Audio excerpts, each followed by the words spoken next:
ওয়াসিম এবং শোভন ভাই। এরপরে আমি গুম হই। আমি আসলে বই প্রকাশনার সাথে জড়িত ছিলাম না, তখন আমি অসুস্থ ছিলাম। ওই অসুস্থ অবস্থায় আমি ইন্ডিয়া থেকে চিকিৎসার দিন আসছি 10ই অক্টোবর, আমাকে 11ই অক্টোবর গুম করে আমি আমার পায়ের নখ উঠে ফালানো হয়েছে। আমার মানে যে পরিমাণ অত্যাচার হয়েছে এগুলি বিবরণে এখন আমি যাব না, কিন্তু আমি এখনো যে চিকিৎসাধীন। আমি এই বইয়ের সাথে জড়িত না ছিলাম না, বই প্রকাশনীর সাথে, কিন্তু ওই সময় আমাকে এই বই প্রকাশনীর সাথে আমি জড়িত, এটা আমাকে থেকে তারা বের করতে চাইছে এবং আমাকে এই জন্য প্রচুর অত্যাচার করে। কিন্তু আমি যখন জেলে যাই তখন সত্যি কথা আমরা খুব ট্রমাটাইজ ছিলাম। আমার মনে হয়েছে আমি বাবুল ভাইকে যখন পাই মনে হলো যে আপন কেউ পাইছি। এবং আমার মাকে সম্মানিত মহাসচিব স্যার ফোন করছিল, আমি পরে জেল থেকে এসে শুনছি। এবং আমার পরিবারের খোঁজ খবর আমার দলের সিনিয়র নেতৃবৃন্দ সবাই নিচ্ছে। সবাইকে আমি এর জন্য আন্তরিকভাবে ধন্যবাদ জানাচ্ছি। আমি চাই বাংলাদেশ জাতীয়তাবাদী যে প্ল্যাটফর্মটা আছে এই প্ল্যাটফর্মটাকে একটু ঢেলে সাজানো হোক। আর আমি আসলে কৃষি নিয়ে কাজ করতে চাই। আমি প্রাইভেট সেক্টরে কৃষিতে কাজ করে, আমি একসময় প্যারাগনের জিএম ছিলাম, এখন আমি নারীতে বিজনেসের। তো আমি বিভিন্ন সময় কৃষির যে কাজগুলি আছে এগুলিকে ব্যবসায়িকভাবে সফল করার জন্য কাজ করি। তো এই কাজগুলির মধ্যে আমি সবসময় আমি বাবুল ভাইয়ের কাছ থেকে আমি অনুপ্রেরণা পাইছি। আপনাদের কাছে আমি রিকোয়েস্ট করব, আমাদের দেশে এই বর্তমান প্রেক্ষাপটে চাষিদেরকে এবং কৃষকদের নিয়েও আমাদের চিন্তা করতে হবে এবং সেই সাথে আমাদের অনলাইন অ্যাক্টিভিস্টদের আরো সচেতনতা বৃদ্ধি কিভাবে সম্ভব এবং দল থেকে কিভাবে এইসব প্রোপাগান্ডার বিরুদ্ধে আমাদের সত্যকে তুলে ধরা যায় সেই ক্ষেত্রে ব্যবস্থা নেওয়ার জন্য আমি অনুরোধ করতেছি। ধন্যবাদ সবাইকে।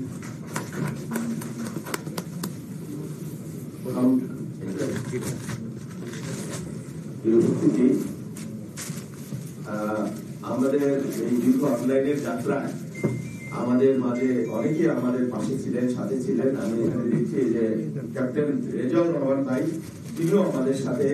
দেশে বিদেশে অনেকেই, যাদের নাম বললে শেষ করা যাবে না, যেমন আমাদের একে মহিদুজ্জামান, তিনিও আমাদের একজন গুরুত্বপূর্ণ সহযোদ্ধা, তিনি বাইরে আছেন। আমাদের ফাহাম আব্দুল সালাম, আমাদের পূর্ব মহাকান্তির চমৎকার লিখতেন, ইদানিং তার লেখা আমরা কম পাই।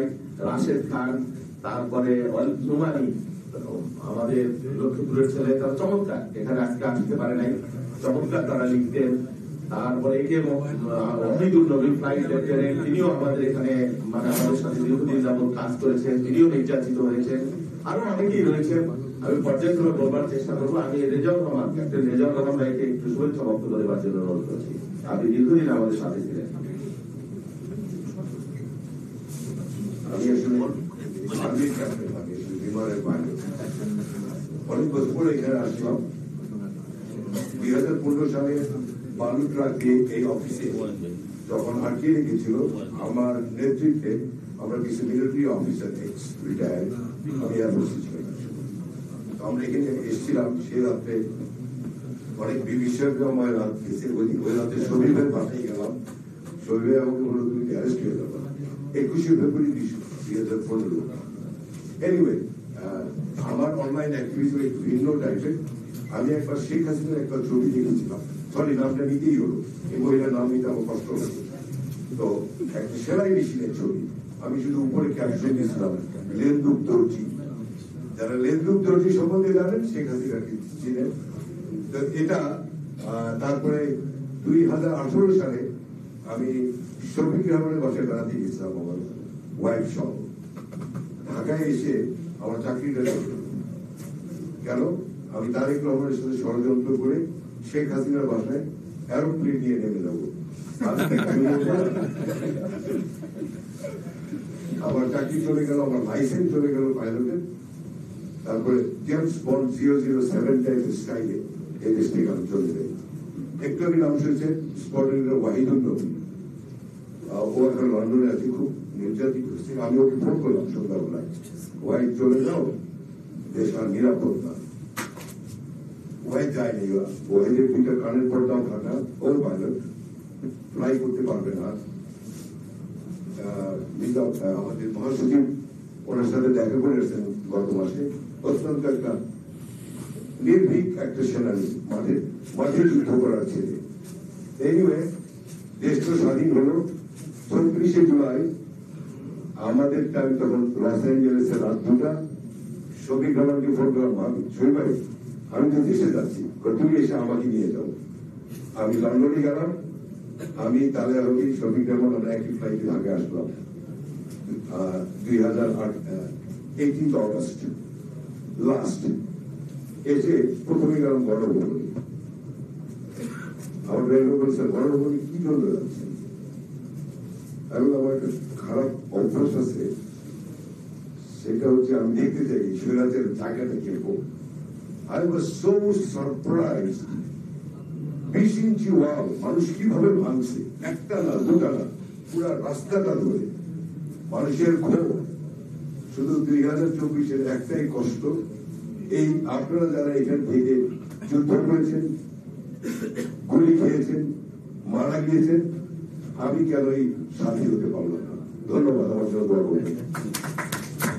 আসলে এই ক্ষোভের বলা হয় যে মানুষের হৃদয়ে পুষে রাখা ক্ষোভের চাইতে মারাত্মক কোনো মারণার প্রাণ নেই। সেটাই আসলে প্রতিবন্ধী বাঁচিয়ে আলো বাংলাদেশের মানুষ প্রমাণ করেছে। আমি কথা বলবার জন্য অনুরোধ করছি আমাদের সবচেয়ে সিনিয়র অনলাইন অ্যাক্টিভিস্ট, আমরা টুপার্ট বলতাম, যিনি কিশোর বয়সে মুক্তিযুদ্ধে অংশগ্রহণ করেছিলেন, যিনি আমাদের একজন সামরিক বাহিনীর প্রশিক্ষণপ্রাপ্ত অফিসার ছিলেন, যদিও তিনি পরবর্তীতে কন্টিনিউ করেন নাই। তিনি অসুস্থ অবস্থায় তিনি গ্রেপ্তার হয়েছিলেন এবং তার উপরেও একটা অমানবিক নির্যাতন হয়েছিল। যেখানে আমি দেখেছি তারা ইলেকট্রিক শক দিয়ে এমন ভাবে অবস্থা, তারপরে তাকে যে আমি ঘর থেকে বের করলাম এবং আমরা জেলখানায় ওই সময় পরবর্তীতে একটা মোটামুটি একসাথে, যতদিন আমরা ছিলাম একসাথেই ছিলাম, তাকে চৌখান নামে তিনি লিখতেন। একটি বিষয় যে অনেক মানুষ আছে যাকে আসলে অনলাইনের চিনি কিন্তু নামে করতেন, যেমন জাতির নানা একটা আইডি, কি অসাধারণ, মানে অনলাইনে চমৎকার, মানে ট্রল করতে পারতেন, লিখতে পারতেন, তার সাথে কোনোদিন আমাদের দেখা হয়নি এবং কেউ আমাদের মনে হয় চিনেও না তাকে। তিনি মানে বলা হয় না যে আত্মপ্রচারে উদাসীন, বাট আত্মপ্রকাশে একজন মানুষ কত নিবেদিত হতে পারে যে জাতির নানা ফেসবুক আইডি, যারা ফেসবুক চালান 10 সাল 11 সাল 12 সাল থেকে সবাই ছিলেন, বিখ্যাত একটা আইডি। আমরা শুনছি তাকে নাকি হত্যা করা হয়েছে, এরকমও শুনেছি, কিন্তু আসলে প্রকৃত তথ্য এখন পর্যন্ত জানতে পারিনি। আমাদের হুমায়ুন কবির ভাই, তাকে আমি বলবার জন্য অনুরোধ করছি। আমি মূলত হুমায়ুন কবির আমার মূল নাম, কিন্তু লেখালেখির জগতে জুলমান হয়ে গেছি এবং আমার এই যা কিছু লেখালেখি তার পিছনে আমার অনুপ্রেরণা আমাদের শফিক রহমান স্যার, যার দিনে লেখালেখি শুরু আমাদের। সেখান থেকেই আর কি স্যার আমাকে বলেছিলেন যে তুমি পাঠক আগে, তারপরে তুমি হবে লেখো। তো আমরা সেটা মনে রেখেছিলাম এবং আমরা ওইভাবে লিখেছি। স্যারের সাথে আমরা অনেকদিন কাজ করেছি, বিভিন্ন সময় আমরা ভাষায় বিভিন্ন তারিখ দিয়েছি। মাইকটা একটু সোজা করে দেন। আমি যখন 2018 সালের 27শে অক্টোবর ঢাকা থেকে বরিশাল যাচ্ছিলাম স্টিমারে, সেখান থেকে আমাকে সালাপুর থেকে র্যাব নিয়ে আসে। কিন্তু তখন আমি জানতাম না যে র্যাব আমাকে নিয়ে আসছে। আমাকে 11 দিন গুম করে রাখে, সেখানে আমাকে অকথ্য নির্যাতন করে, আমাকে ইলেকট্রিক শাক দিয়ে শরীরের বিভিন্ন অংশ ভাঙিয়ে দেওয়া হয়, হাত পা ভেঙে দেওয়া হয়। যাই হোক, গুম হওয়ার পরে আমি জানতে পারি যে আমাদের মহাসচিব মহোদয় আমার জন্য আর্থিক সহায়তা দিয়েছেন আমার ছেলেদেরকে ডেকে। এই জন্য আমি কৃতজ্ঞতা প্রকাশ করি। জেলে যাওয়ার পরে ওখানে আমাকে 1 মাসের ডিটেনশন দেয়, যেখানে আমি জানতে পারিনি যে আমার কোনো আত্মীয় স্বজন আসছে বা কিছু, তাদের সাথে দেখা করতে পারি নাই। ওই অবস্থায় জেলে কেউ গেলে আমরা সবাই কষ্ট পাই, কিন্তু আমাদের জেলে যাওয়ার যে কেউ খুশি হয় সেটা আমরা অনুভব করেছি। যদি বাবুর ভাই জেলে গেল সেদিনকার আমরা মনে করলাম যে আমাদের অভিভাবক আসছে, আমরা সত্যি সত্যি এখানে অনেক ওনার দ্বারা আমরা উপকৃত হয়েছি। উনি আমাদেরকে লেখালেখিকে সবসময় গাইড করেছেন। সেই 2012 সাল থেকে 2014 সালে আমরা প্রথম সুপ্রিম কোর্ট প্রাঙ্গণে ওখানে আমরা নির্যাতনের শিকার হই। তখনও বাবুল ভাই নেতৃত্বে ছিলেন, শিমুল আমাদের নেতৃত্বে ছিলেন। আমরা একসাথে কাজ করেছি দীর্ঘদিন যাবৎ। তো লেখালেখির জন্য আমি যে লেখাটা মেনে রেখেছিলাম সেটা হইল যে শেখ হাসিনার বিচার কবে হবে। এর আগে শফিক রহমান সাহেবের বাসায় যাই, উনি একটা কারুল কোর্ট নামে একটা নিয়ামতুল্লাহ নামের প্রবাসী লেখকের বই রেফারেন্স দেয়। সেই বইটা পড়ে আমরা আমরা কি আসলে করতে চাচ্ছি। তো যাই হোক, এরপরে ওই বইটার রেফারেন্সে আমি লিখলাম ফেসবুকে এবং যে শেখ হাসিনার বিচার হবে দিনটা 7-5টার পরে ওখানে একটা ব্যানার হবে, টানানো হবে, মঞ্চ হবে, সেখানে তাকে হাত পা বেঁধে বাদুরের মতন ঝুলাবো। আমাকে সেটার জন্য নির্যাতন করা হয়েছে। এবং এই আজকে বই প্রকাশনী, এই বই প্রকাশনীর সাথে আমি মূলত জড়িত ছিলাম না, কিন্তু এই ফান্ডিং কোথায় হয়েছে সেটার জন্য আমাকে অত্যাচার করা হয়েছে যে এই টাকা কে দিয়েছে, টাকা দিয়েছে, কিন্তু আমরা এসব কিছু জানতাম না। যাই হোক, নির্যাতনে আমার উপরে যে হয়েছে, আমার হাত পায়ে নখ তুলে ফেলা হয়েছে, আমার দাঁত ভেঙে দেওয়া হয়েছে, আমার এই শোল্ডারে দিকে মারা হয়েছে, মানে এখনো আমি নড়তে পারি না। জেলখানা থেকে 40 দিন পর বের হয়ে দেখি যে আরো আমার নামে আরো 3টা ডিজিটাল মামলা, মোট 4টা। তো সেখানে আমি জেল দিতে ছিলাম 3 মাস। উকিলদের সাথে এখানে একটা বিষয় আমি বলতে চাচ্ছি না যে আমি উকিলের সহযোগিতা পাইনি। তো না পেলে আমি বাবুল ভাইয়ের কাছে আসলাম, বাবুল ভাই নিয়ে আসলেন আমাদের মহাসচিব মহোদয়ের কাছে। উনি নিজে একটা চিঠি লিখে দিলেন আর সাবেক এই যে মোহাম্মদ আলী সাহেবের কাছে, এবং যে হুমায়ুন কবির আমাদের দলের সদস্য বা মোহাম্মদ আপনি দেখবেন। এবং অর্ডার কাণ্ড নিজে এত গুরুত্ব দিয়েছেন এবং ওই চিঠিটা উনি ইয়ে করে রাখছেন। ওনার যিনি অ্যাসিস্ট্যান্ট ছিলেন একজন মহিলার নাম বোধহয় জামিলা, এখন এই ডেপুটি অ্যাটর্নি জেনারেল, ওনাকে বললেন যে এই চিঠিটা উনি একটা ভাই বললেন যে ঠাকুর ভাই দিয়েছেন, এটার বাজারে রাখো। তো মানে আমার কাছে ওই চিঠিটার কথা বলতে চাই যে আমার জীবনের জন্য বড় রকম প্রাপ্তি যে মহাসচিব মহোদয় আমাকে আইন সেবা দেওয়ার জন্য তার মতন একজন লয়ারকে চিঠি লিখেছেন এবং উনি আমার 3টা মামলায় হাইকোর্টও নেই করেছেন। এজন্য আমি কৃতজ্ঞতা জানাই। আমরা লেখালেখি করার জন্য যে প্ল্যাটফর্মটা গড়ে তুলেছিলাম সেটার পিছনে বাবুলের অবদান, শিবুলের অবদান, ওয়াহিদুলের অবদান, এদের অবদান, এদের কারোরই জানাই। এবং আমাদের সবার লেখার প্রেরণা ছিলেন সৈয়দ শরীফ রহমান সাহেব। উনি আমাদেরকে বিভিন্ন সময় যে কিভাবে লিখতে হবে, কি ভাষায় লিখতে হবে, কি শব্দ লিখতে হবে, সেগুলো উনি বলে দিতেন। এইভাবে এই শব্দটা লিখবেন, যেমন ভারত না লিখে যে ইন্ডিয়া লিখবেন, ওখানে জোর আছে, ওখানে জোর আছে। তো এইসব কথাগুলো আমাদের কাছে খুব লাগতো এবং আমরা এগুলো ইয়ে করেছি। এখনো আমাদেরকে যে শিক্ষা দিয়েছেন আমরা সেই লেখালেখি উদ্বুদ্ধ হয়েছি। আমরা আরো লিখতে চাই, কিন্তু আমাদের লেখার প্ল্যাটফর্মকে কোনো স্বীকৃতি দেওয়া হয় নাই দল থেকে, এবং দল থেকে তেমন অনেকগুলো ইয়ে হয়েছে, তারিখ সাইবার ফোর্স, জেড ফোর্স, অমুক সমুক নানান রকমের হয়েছে। এরা যত 15 বছরের উদ্যোগকে আসলে আমরা দেখি না, কিন্তু এখন এরাই হেলে ঢুকছে, এরাই লিখতেছে। আর আমি আমার ব্যক্তিগত কথা বলি, আমি এসএসসি এসেছি, 2টো স্থান করেছি জিনাদের ক্যাডবারের থেকে। আমি ক্লাস 9 পড়ি, তখন আমি ওখান থেকে পালিয়ে এসেছি সিনিয়র মুক্তিযোদ্ধাদের সাথে, এবং আমি মুক্তিযুদ্ধে অংশগ্রহণ করেছি। সেটা আমাদের সিনিয়র মুক্তিযোদ্ধারা জানেন, নাম্বার 6 করে। তো জিয়াউর রহমানের সাথে আমি হিজবুর রহমানে দিয়েছি। আমি ছাত্র দলের প্রতিষ্ঠাতা সদস্য। আমার দুর্ভাগ্য আমি এখন পর্যন্ত বিএনপির প্রাথমিক সদস্য নই। আর কিছু বলার নেই। আশা করি আমাদের অন্তত মূল্যায়ন নেওয়া হলো, আমাদেরকে যেন স্বীকৃতি দেওয়া হয় আমরা বিএনপি পরিবারের একজন সদস্য, এইটুকু চাই। ধন্যবাদ। থ্যাংক ইউ রুবাই ভাই। আপনি আমাদের অনুপ্রেরণা, সবসময় আপনাকে আমরা মাথার উপরে রেখেছি। আমি অনেকেই দেখছি এখানে সামনে আমাদের আরেকজন সৃষ্টিশীল মানুষ যারা মাসুদ অরুণ, তিনিও লেখালেখি পছন্দ করেন।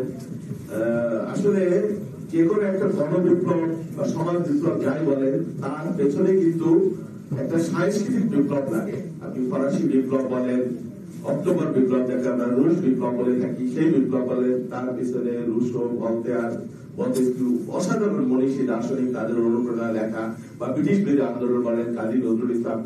তো এই যে একটা বিপ্লব হয়ে গেল, এর পিছনে কোনো না কোনো মানুষ বা সামষ্টিক অনেক মানুষের তো একটা সাংস্কৃতিক একটা ভূমিকা ছিল। সেই ভূমিকা এখানে যারা ক্ষুদ্র হলেও তারা নিশ্চয়ই রেখেছেন। আমাদের মাসুদ অরুণ ভাই, তাকে তিনিও কবিতায়, গানে, বিপ্লবে যে অনুপ্রেরণা দিয়েছেন, আমরা শ্রদ্ধা জানাই। আমাদের বিএনপি নির্বাহী কমিটির সদস্য গোলাম হোসেন, ঢাকা বিশ্ববিদ্যালয়ের একসময় ছাত্রনেতা ছিলেন, তিনিও আমাদের সাথে সবসময় আমরা দেখছি। আবেদ রাজা ভাই, অ্যাডভোকেট, বিএনপি নির্বাহী কমিটির সদস্য, তাকে আমরা সম্মান জানাই। আমাদের বিলকিস জাহান শিরিন আপা, আমাদের জাতীয়তাবাদী দলের সাবেক ছাত্র নেত্রী, চৌধুরী নারায়ণ ইসুফ, মহিলা দলের নেত্রী আফজাল খান, তাকে আমরা দেখছি। আমাদের জেফ মর্তজা তোলা ভাই, ঢাকা কলেজের সাবেক পিপি, অনেককে দেখছি। আমাদের শফিকুর রহমান মিঠু, কিশোর দলের, আমাদের জহিরুল ইসলাম টিটু, শামসুদ্দিন দিদার, অনেককে দেখছি। আমি খুব সংক্ষেপে বলবার জন্য অনুরোধ করছি মাহমুদ আহমেদা, বিএনপি মিডিয়া সেলের অন্যতম সদস্য, খুব সংক্ষেপে তাকে একটু শুভেচ্ছা দেওয়ার জন্য অনুরোধ করছি।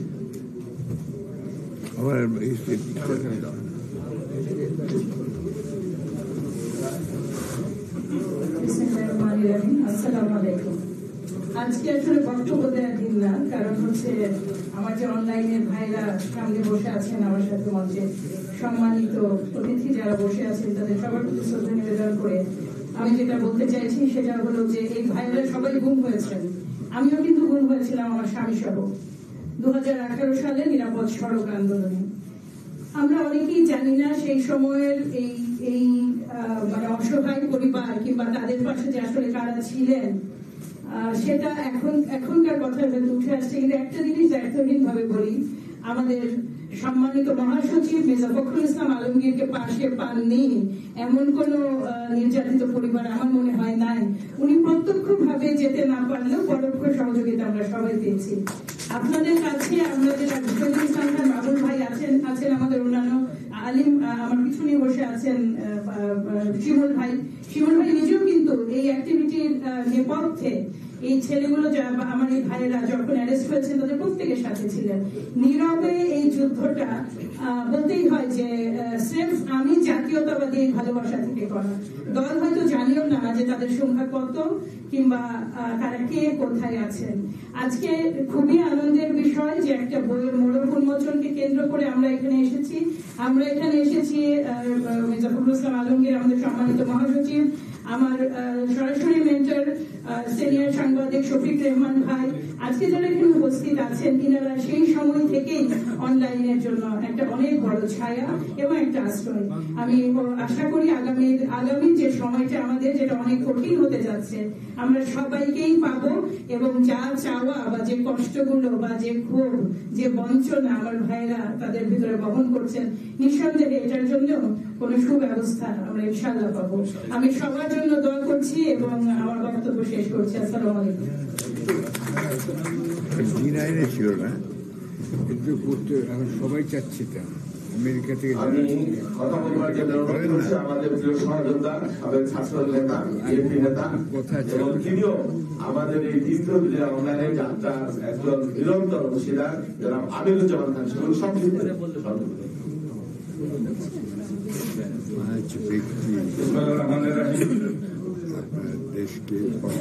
রাজবন্দী জবানবন্দি বইয়ের বড় উন্মোচন অনুষ্ঠানের সামনে সিরিয়াস ক্রাইসিস কথা বলতে সম্মানিত বিজ্ঞ আইনজীবী সহ বিভিন্ন পর্যায়ে আসসালামু আলাইকুম। বক্তব্য জীবনে শুধু যে একটি বিষয় বলবো, 2012 সালে আমরা অনলাইন যারা আছে আমরা তো সুন্দর পারি না, কিন্তু যারা লিখতো তাদেরকে এক জায়গায় করতে হবে। এই গণধর্ম 2012 সালে প্রথমে একটি ইফতার পার্টি আমরা পার্টি অফিসে ইফতার পার্টি করে তাদেরকে এক জায়গায় করে সবার আগে তারা অনলাইনে করে ছিল, আমরা মুখোমুখি দেখার ব্যবস্থা আমরা আমি সব তারপরে তাদেরকে আমরা মোটামুটি ডেকে ফেলে দিই। কি বলবো, এই যে বিপদে তারা পড়ছে 2018 সালে যখন সবাই অ্যারেস্ট হয়ে গেল, এখন অনেক লোকজন আছে। আমি শুধু একটু কথা বলতে চাই যে সবাই অ্যারেস্ট হয়ে গেল, আমি আর বাবুল ভাই যতটুকু পারছি অ্যারেস্ট হয়ে গেলে আমরা তো জাতির কাছে 3 নম্বর নাগরিক ছিলাম। আর যারাই অনলাইনে লেখা করতো তারা অসুধ ছিল, মানে তাদের নাম উচ্চারণ করলে জেলে যেতে হবে এমন একটা ভাব ছিল, কেউ তাদের খোঁজ দিত না।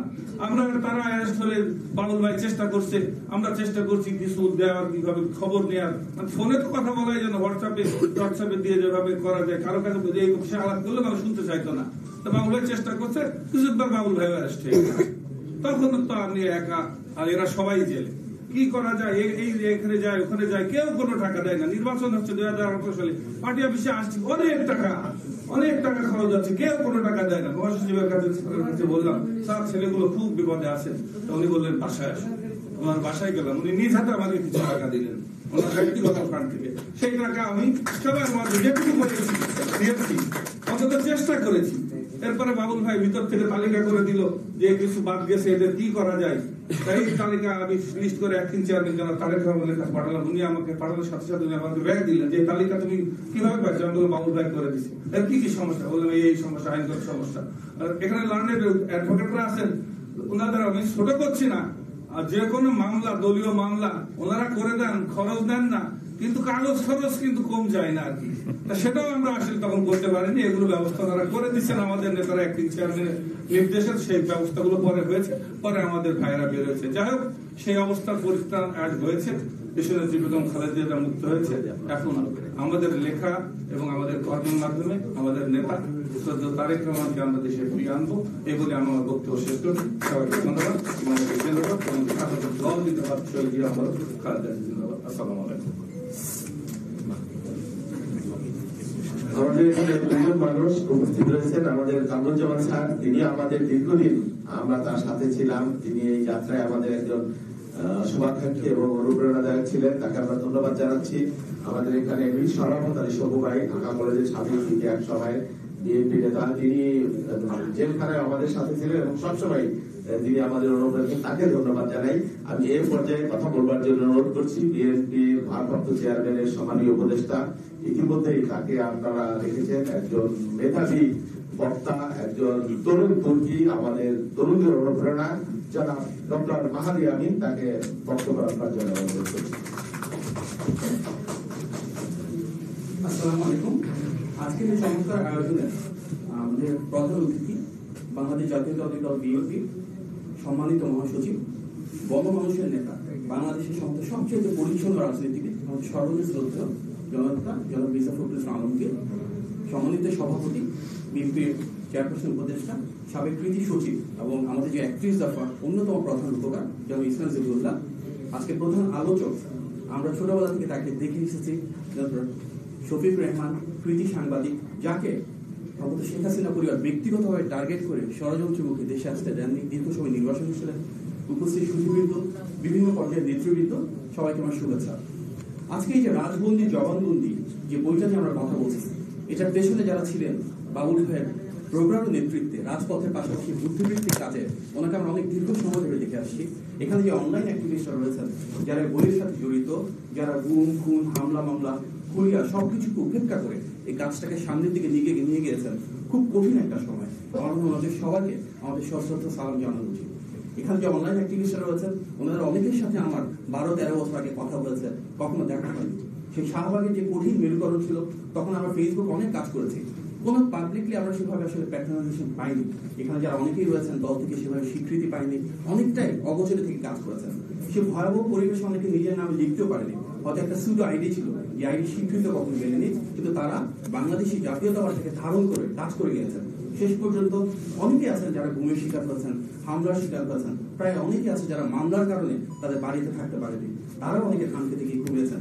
কিন্তু আমরা হয়তো রাজপথে যারা নেতা কর্মী রয়েছেন, দেশে বিদেশে, তাদেরকে যতটা স্বীকৃতি দিই, অনলাইনে যারা রয়েছেন তাদেরও একেবারে অনেক বেশি স্বীকৃতি দেওয়া প্রয়োজন। আমাদের এখানে সম্মানিত মহাসচিব আছেন, ওনার প্রতি বিনীত নিবেদন থাকবেন, যারা অনলাইনে আমাদের কাজ করেছেন দেশে এবং বিদেশে সর্বত্র, ওনাদেরকে কিভাবে আরো একটু মূল্যায়ন করা সম্ভব হয়, দলের কাছ থেকে কাঠামোগতভাবে ওনাদেরকে কিভাবে সাপোর্ট দেওয়ার সুযোগ হয়, সেটা নিয়ে কাজ করলে ভালো। আজকে আমাদের যে বই রাজবন্দির জবানবন্দি, এই বইটা যাকে নিয়ে সেই দেশনেত্রী এবং খালেদা জিয়ার বিষয়ে আমার আসলে কিছু কথা বলার রয়েছে। আজকে দেশনেত্রী এবং খালেদা জিয়া শুধু একটি নাম নয়, তিনি নিছক কোনো ব্যক্তি নন। আমরা জানি বর্তমানে দেশনেত্রী এবং খালেদা জিয়া একটি আদর্শে পরিণত হয়েছে, বাংলাদেশি জাতীয়তাবাদের আদর্শ। তিনি একটি প্রতীক, বাংলাদেশের স্বাধীনতা, সার্বভৌমত্ব এবং গণতন্ত্রের প্রতীক। তিনি একটি আকাঙ্ক্ষা, স্বাধীন দেশে স্বাধীন নাগরিক হিসেবে বাঁচার আকাঙ্ক্ষা, নিজের অধিকার নিয়ে, মর্যাদা নিয়ে জনগণ হিসেবে রাষ্ট্রীয় মালিকানা ফিরে পাওয়ার আকাঙ্ক্ষা। এর কারণটা কি সেটা আমাদের উপলব্ধি করতে হবে। ইতিহাস সাক্ষ্য দেয়, বাংলাদেশে যতবার গণতন্ত্র কেড়ে নেওয়া হয়েছে, স্বৈরশাসনরা ফ্যাসিবাদ মাথাচাড়া দিয়ে উঠেছে, প্রতিবারই কিন্তু সবচেয়ে বেশি নিষ্পেষণের শিকার হয়েছিলেন দেশনেত্রী বেগম খালেদা জিয়া, কারণ তিনি গণমানুষের অধিকার প্রতিষ্ঠা করতে চেয়েছেন। আমরা দেখেছি স্বৈরশাসক এরশাদের বিরুদ্ধে ওনার নেতৃত্বে বাংলাদেশে আন্দোলন দানা বেঁধে উঠেছিল।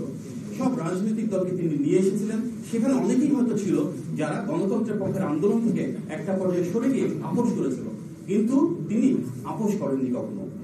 সর্বোচ্চ নিপীড়নের শিকার হওয়ার পরও, গৃহবন্দী হওয়ার পরও তিনি আপোষহীন থেকেছিলেন বলেই কিন্তু ওনার নেতৃত্বে এরশাদের পতন হয় এবং পরবর্তীতে উনি নির্বাচিত হয়ে বাংলাদেশে আবার গণতন্ত্র প্রতিষ্ঠা করেন। জনগণের ভোটে সেই সময় নির্বাচিত হয়েছিলেন বলেই ওনাকে আমরা বলি আপোষহীন নেত্রী। তার নেতৃত্বে কিন্তু বাংলাদেশে সংসদীয় গণতন্ত্র শুরু হয়েছিল। তারপর আমরা কি দেখলাম, ফ্যাসিবাদের দীর্ঘ সময়ও ওনার উপর বিভিন্নভাবে আঘাত আসে। সেই সময় তিনি একবার হয়ে উঠলেন আমাদের সবার দেশনেত্রী, তারপর তিনি হয়ে উঠলেন মাদার অফ ডেমোক্রেসি, অর্থাৎ গণতন্ত্রের মা। আজকে বাংলাদেশে তিনি শুধু গণতন্ত্রের মা না, সারা বাংলাদেশের মা। আমরা দেখেছি যে বাংলাদেশে গণতন্ত্রের পক্ষে প্রতিটি ব্যক্তি, প্রতিটি প্রতিষ্ঠান, প্রতিটি রাজনৈতিক দল আজ দেশনেত্রী এবং খালেদা জিয়ার ছায়াতলে এক হয়েছে। তিনি আজ পরিণত হয়েছেন বাংলাদেশের জাতীয় ঐক্যের প্রতীকে। এর কারণটা আমাদের বুঝতে হবে কেন। কারণ বাংলাদেশের ইতিহাসে আমরা দেখেছি সংস্কার নিয়ে যা কিছু বলা হোক না কেন, সবচেয়ে অর্থবহ যে সংস্কার সেটি কিন্তু ওনার হাত ধরে এসেছে। সেই অর্থবহ সংস্কারটা উনি একই করেননি, ওনার পাশাপাশি ওনার পরিবারের প্রত্যেকেই সেই সংস্কারে অনেক বিশাল ভূমিকা রেখেছেন। আমরা দেখেছি শহীদ প্রেসিডেন্ট জিয়াউর রহমান শুধুমাত্র স্বাধীনতার ঘোষণা ছিলেন না, শুধুমাত্র মুক্তিযুদ্ধের যুদ্ধই করেননি, ওনার হাত ধরে বাংলাদেশে বহুদলীয় গণতন্ত্র করতে পারি না। সোভিয়েত ব্লক থেকে বের হয়ে এসে প্রবলেম যেটা হয়েছে স্যার, একটা বিএসএল বানাইছে কিছু জানে না, কোনো কানেকশন ধারণ করেছেন। এর মূল্য দেখে আছে বাংলাদেশের গত 16 বছরে আমরা অনেক মানবাধিকার লঙ্ঘনের শিকার হয়েছি। আমরা দেখেছি এরশাদের সময়, আমরা দেখেছি বাকশালের সময় আমাদের অধিকারকে বারবার হরণ করা হয়েছে। এই যে বাংলাদেশের সার্বভৌমত্বের জন্য, বাংলাদেশের অধিকার প্রতিষ্ঠার জন্য আমাদের সবার ত্যাগ এবং তিতিক্ষা, তার মধ্যে সম্ভবত সবচেয়ে বেশি ত্যাগ স্বীকার করেছে যে পরিবারটি, সেটি জিয়া পরিবার।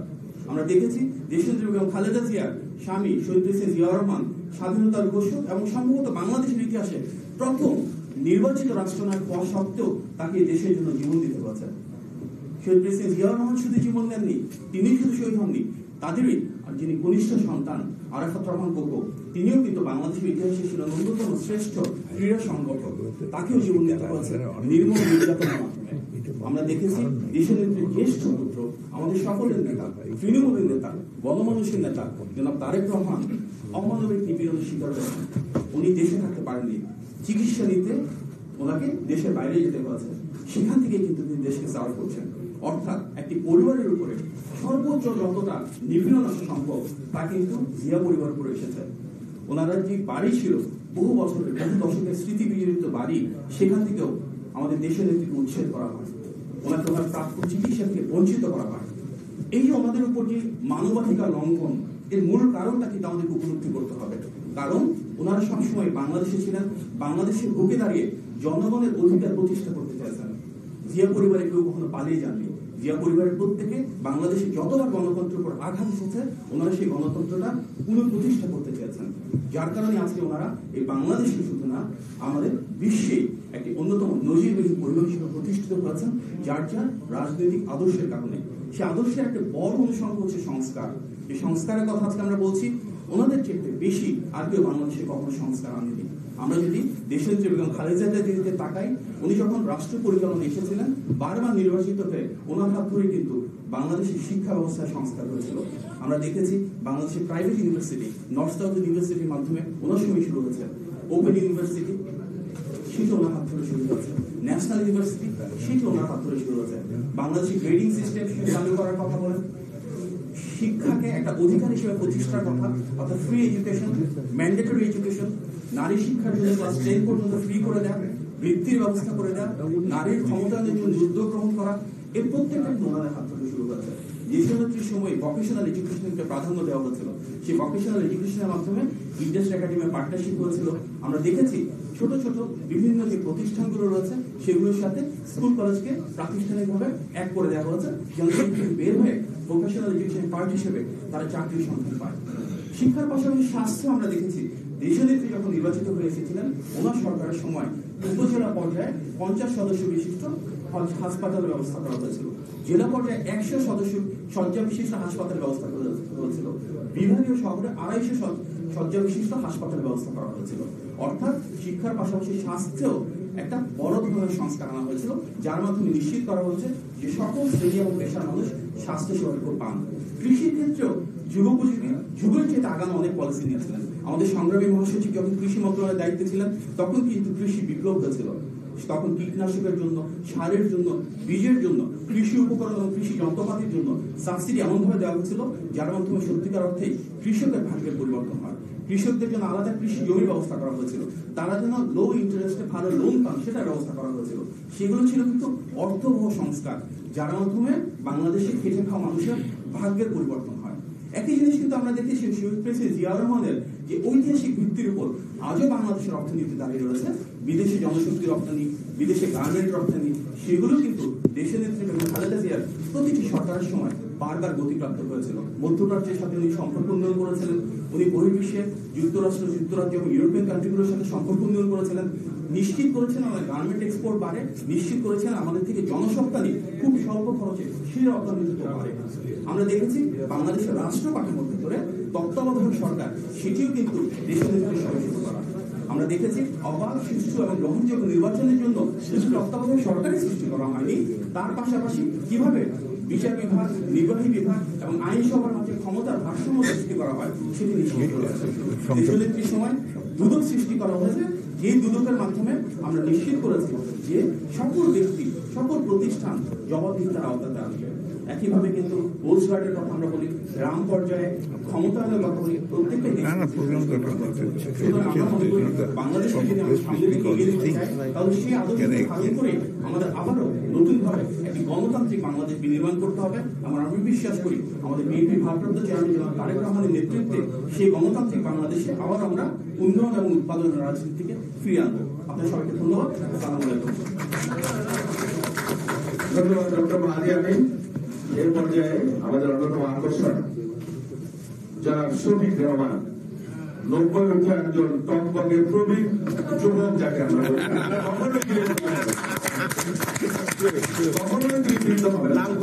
আমরা বিশ্বাস করি আমাদের তরুণ বয়সে, কৈশোর বয়সে যিনি আমাদেরকে পড়া শিখিয়েছেন, পড়ার মধ্যে যে একটা মাদকতা আছে তার জায়গায় দিন পরে আমরা তখন শিখেছি। আমরা অপেক্ষা করতাম ওদিকে আসবে, কবে জায়গা দিন আসবে, কবে আমরা দিনের পর দিন কলাম করবো, মৌচাকে ঠিক কবে আসবে। তিনি ওই প্রজন্মের তরুণদের একটা হাট ছিলেন, এখনো তিনি আছেন অবিকল ভাবে। তিনি আমাদের অনুপ্রেরণা, তাকে আমি কিছু বলবার জন্য অনুরোধ করছি। আমি সুযোগ দিচ্ছি, উনি আমাকে আমার বয়সটা আপনাদের জানিয়ে দিয়েছেন, সেই সুবাদে আমি বসেই বলতে চাই, কারণ আমাকে পড়তে হবে। উপস্থিত সুধীমণ্ডলী, আমি প্রথমে গভীর শ্রদ্ধা জানাতে চাই গত বছরের জুলাই আগস্ট আন্দোলনে যে দেশপ্রেমিক ব্যক্তিরা হতাহত হয়েছেন তাদের প্রতি, যারা আহত হয়ে চিকিৎসাধীন রয়েছেন তারা যেন দ্রুত সেরে সেই কামনাও করছি। আমি ব্যক্তিগতভাবে কৃতজ্ঞ তাদের সবার প্রতি, কারণ তাদের আত্মত্যাগের ফলে 7 বছর নির্বাসিত থাকার পর স্বদেশে ফিরতে পেরেছি এবং আজ আপনাদের সাথে মিলিত হয়ে কথা বলতে পারছি। তবে মনে রাখতে হবে জুলাই, তুমি ধরো মাইকটা, তুমি 90 বছর হওয়ার ফলেই। তবে মনে রাখতে হবে জুলাই আগস্ট আন্দোলনের ক্ষেত্র তৈরি হয়েছিল প্রায় 15 বছর জুড়ে। এই ক্ষেত্র প্রস্তুত করেছিল প্রধানত বিএনপির বহু নেতা কর্মী সেই 15 বছর জুড়ে নির্বাচিত হয়েছেন, মামলায় পড়েছেন এবং অন্যায় দমন পীড়নের শিকার হয়েছেন। জেল খেটেছেন, ফাঁসিতে ঝুলেছেন, আত্মগোপনে থাকতে বাধ্য হয়েছেন রাতের পর রাত। বিএনপির এই 1.5 দশকের আন্দোলনের শেষ অংশে দেশ জুড়ে মোট 11টি বিরাট জনসমাবেশ ঘটিয়েছেন। পাশাপাশি জামাত ও হেফাজতের বহু নেতা কর্মীও নির্যাতিত হয়েছেন। হেফাজতের বহু কর্মী নিহত হয়েছেন ঢাকার শাপলা চত্বরে। এখানে আরেকটি কথা মনে রাখতে হবে, এদের সবার আন্দোলন ছিল অহিংস, শান্তিপূর্ণ এবং সংযত। তাই আজ বিএনপির নেতাকর্মীদের মুক্ত কণ্ঠে প্রশংসা করতে চাই তাদের 11টি বিশাল জনসভা এই সাফল্যের জন্য। এতে প্রতিষ্ঠিত হয়েছে শান্তির ভাষা হতে পারে সফল প্রতিবাদের ভাষা। এসবের পেছনে অনুপ্রেরণা জুগিয়েছেন বিএনপি নেত্রী ম্যাডাম খালেদা জিয়া। দেখুন একটি সংবাদের হেডলাইন।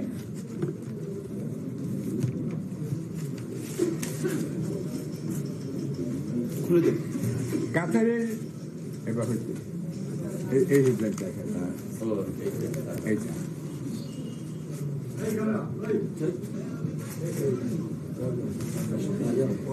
হেডলাইনটা হচ্ছে কাতারের আমিরের রাজকীয় বহরের বিমানে লন্ডনে যাচ্ছেন খালেদা।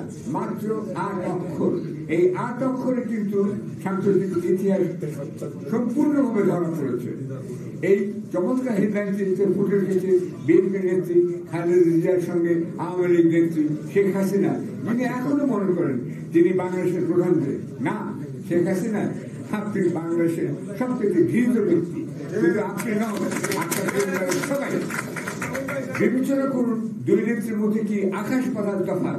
হাসিনা আগে 5 বছর এবং তারপরে একটা 15 বছর মহা নির্বাচনের মাধ্যমে দেশের প্রধানমন্ত্রী হওয়া সত্ত্বেও 5 আগস্টে একটি মালবাহী বিমানে দেশ থেকে গোপনে পালিয়ে যেতে বাধ্য হন। আর খালেদা জিয়া সেদিন গেলেন প্রকাশ্যে একটি রাজকীয় বিমানে লন্ডনের চিকিৎসার জন্য।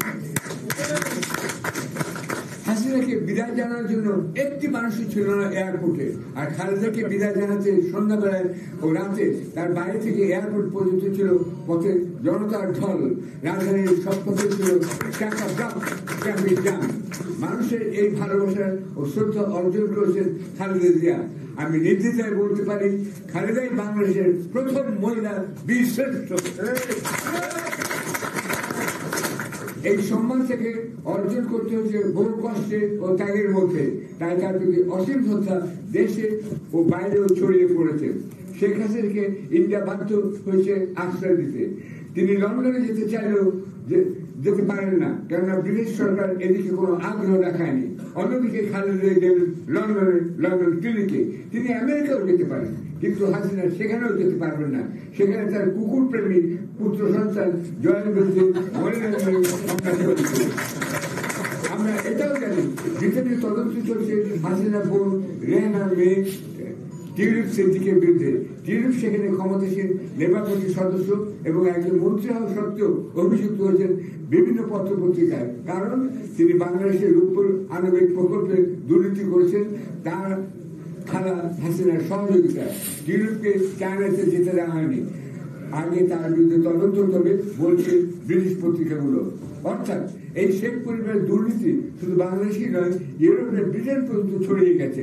অন্যদিকে খালেদার সুনাম ছড়িয়ে গেছে ব্রিটেন, আমেরিকা ও সকল মুসলিম দেশে। এটা একদিন বা 1 বছরে হয়নি, হয়েছে 32 বছর জুড়ে। 1991 গালফ যুদ্ধের পর কুয়েতের মরুভূমিতে মাইন সরানোর কাজে বাংলাদেশি সেনাবাহিনী খালেদা জিয়া পাঠিয়েছিলেন। কিন্তু 1994 ইরাক যুদ্ধের সময় তিনি সেখানে সেনা পাঠাতে রাজি হননি। তিনি চাননি যে মুসলিমদের বিরুদ্ধে যুদ্ধ করুক। সেখানে সেনা পাঠানোর জন্য তাকে রাজি করাতে ঢাকায় এসেছিলেন আমেরিকার পররাষ্ট্রমন্ত্রী কলিন পাওয়েল এবং প্রতিরক্ষা মন্ত্রী ডোনাল্ড রামসেন। কিন্তু খালেদা তাকে আপোষ করেননি। আমেরিকাকে তিনি তার সেই অনুরোধ শোনেননি। এসব কারণে তিনি ইসলামী বিশ্বে শ্রদ্ধা ও সম্মান অর্জন করেছিলেন। তাই এখন কাতারের আমির তার রাজকীয় বহর পাঠিয়েছেন খালেদার চিকিৎসার সাহায্যে। গোটা ইসলামী বিশ্ব, বিশেষত আরব দুনিয়া তাকে শ্রদ্ধা করে, সম্মান করে। তার এই অর্জনে তাকে অনেক কষ্ট করতে হয়েছে। সাবজেক্ট কেটেছেন, জেল কেটেছেন, গৃহবন্দী থেকেছেন, বিদেশে চিকিৎসা বঞ্চিত হয়ে থেকেছেন। সবচেয়ে বড় কষ্ট হচ্ছে তিনি তার জীবিত একমাত্র সন্তান অর্থাৎ তারেক রহমানের কাছ থেকে বহু দূরে থাকেন। থাকতে বাধ্য হচ্ছেন বহু বছর। অকাল বিধবা এই নারী তার পারিবারিক জীবনে বঞ্চিত হয়েছেন, তার স্বামীর স্মৃতি বিজড়িত বাড়ি থেকে বিতাড়িত হয়েছেন। কিন্তু সবকিছুর যখন শেষ আছে সেটা প্রমাণিত হয়েছে জুলাই আগস্ট অভ্যুত্থানে, এবং শেষটা হয়েছে ভালো। খালেদা যে দেখলেন শাশ্বত মূল্যবোধী যে কাম্য, স্বাধীনতা, মার্জিত রুচি, ভদ্রতা, নম্রতাই যে সাধারণ মানুষ চায় সেটাই সত্য। তাই খালেদাই বিজয়ী, বীর শ্রেষ্ঠ মহিলা। বলা হলো তাকে পূর্ণ সহযোগিতা করেছেন লন্ডন প্রবাসী তারেক, যিনি বিএনপির ভারপ্রাপ্ত চেয়ারপারসন রূপে গুরুদায়িত্ব পালন করেছেন প্রায় 1.5 দশক জুড়ে। তিনি সফলভাবে বিএনপির নেতৃত্ব দিয়েছেন। আমরা আশা করি মা ও ছেলে শিগগিরই স্বদেশে ফিরে এসে বিএনপিকে আবার নির্বাচনের জন্য প্রস্তুত করবেন এবং বিজয়ী হবেন। আজকের এই আলোচনায় দুটি জিনিস এসছে বারবার, নির্যাতন এবং অপপ্রচার। আমি নিজেও নির্যাতিত হয়েছি, যার ফলে আমার বাম চোখ এবং বাম কান নেই। আমি সলিটারি কনফাইনমেন্ট বা নিজের কারাবাসে ছিলাম প্রায় 1 মাস, সেখানে এই ঘটনাটি ঘটে। আমি নিজের বিষয়ে আমি নিজের কথা বলবো না, তবে তারেক রহমানের কথা বলতে চাই। আমি তাকে জিজ্ঞাসা করেছিলাম তোমাকে কি নির্যাতন করেছে তুমি বলো। তারেক রহমান প্রথমে সেটা বলতে চাননি, কিন্তু আমি মনে করি প্রত্যেকের বলা উচিত, প্রত্যেকে কাগজে ছাপা উচিত, অন্তত জায়গাতেই ছাপবে আপনাদের প্রতি নির্যাতন হয়েছিল সেটা। তার কারণ এটা বলেই বোঝা যাবে আওয়ামী লীগ কত হিংস্র, প্রতিহিংসা পরায়ণ, অসভ্য একটি পার্টি। সুতরাং এই নির্যাতনের কথা তোমাকে বলতে হবে। তারেক তোমাকে কি করেছিল? তারেক রহমান আমাকে বলেছিলেন, আমারই কপাল এমন যে শেষ পর্যন্ত যখন আমাকে যে ট্রান্সফার করা ঢাকা সেন্ট্রাল জেলে, তখন আমাকে দেখলাম সেখানে সব মেডিকেল ওয়ার্ডে সকল বন্দীদের মধ্যে একটা বিছানা খালি, 3 নম্বর ওয়ার্ডে 3 নম্বর বেড। সেখান থেকে প্রহরীরা পর্যন্ত তারেক রহমানকে সম্মান করে ওই বেডে আর কাউকে শুতে দেননি, আমাকে নিয়ে গেল সেই বেডে। বলে এটা আমরা স্যারের জন্য খালি রেখেছিলাম। তারেক রহমানের স্ত্রী কিন্তু এখনো 3 নম্বর ওয়ার্ডে 3 নম্বর বেড, ওই বেডে কাউকে শুতে দেয়নি। আমি শুতে পেরেছিলাম, নিজেকে ধন্য মনে করেছিলাম।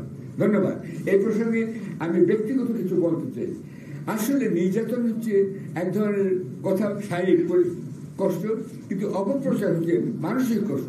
অপপ্রচার অনেক সময় নির্যাতনের চেয়ে বড় হতে পারে। আমি নিজে অপপ্রচারের শিকার হয়েছি। একটা হয়েছে যেমন ধরুন এই যে জয় আছে, তাকে হত্যা করার চেষ্টা করেছি নিউ ইয়র্কে 8022 মাইল এয়ার মাইলস দূরে থেকেও। এটা যে কত বড় জিনিস আপনারা বুঝতে পারবেন না। আমার খুব খারাপ লাগে। আমি যে ভালোবাসার কথা প্রচার করি, ভালোবাসা রোধ করেছি, ভালোবাসার সংখ্যা বের করেছি, আমার বিরুদ্ধে বলা হচ্ছে হত্যার কথা। এটা একটা কথা হলো না, এটা চলতে পারে না, এটা অন্যায়।